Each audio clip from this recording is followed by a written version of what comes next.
A story this morning of long medical delays caused by pandemic backlogs and ongoing staff shortages. There are many Canadians waiting months now for their Pap test results. That's something that normally takes just over a week, but now much longer. Our senior health and medical reporter is Lauren Pelly, and she has reporting up on this online. I'm glad to have some time with you, Lauren, to tell you about on our program. What are you hearing from patients in terms of how long they're waiting for their Pap test results?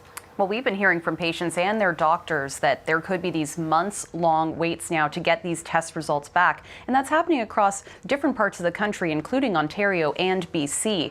Now, these wait times have been creeping up, and this can be nerve-wracking for these patients because, as many of you know, Pap tests are a screening tool for cervical cancer, trying to gauge the early warning signs. And most of these do come back perfectly normal, but in some cases, abnormal results can be present. And we spoke to one patient in Toronto who's had 2 rounds of abnormal tests so far and is now waiting for a third. It's my third Pap to see if anything's rectified itself, which is nerve-wracking in and of itself, right?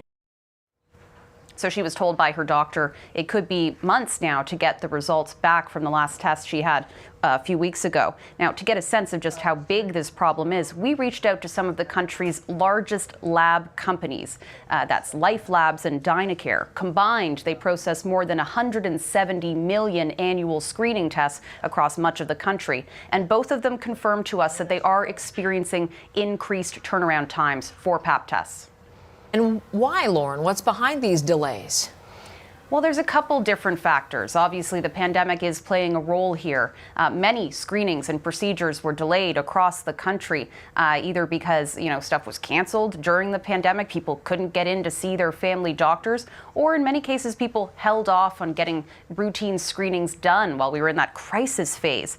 Now, we're also learning that there are long-term staffing issues in the Canadian lab sector that could be making this even tougher to tackle. Life Labs told us Canada only graduates 12 to 14 cytotechnologists each year. These are the lab workers who are highly trained to detect really subtle changes in cell samples that could signal early disease. And we actually visited the last spot in the country where those workers train because multiple schools have closed down. Take a listen. It's extremely concerning that we are now situated as the only educational institution for educating cytotechnologists across the country. Now, given all of these factors, patients and their doctors are worried we could keep seeing these delays to get Pap test results back. And that is concerning for people because if you catch cervical cancer early, it's often treatable and curable. Back to you. Lauren, thank you very much. Lauren Pelly from our studio here in Toronto.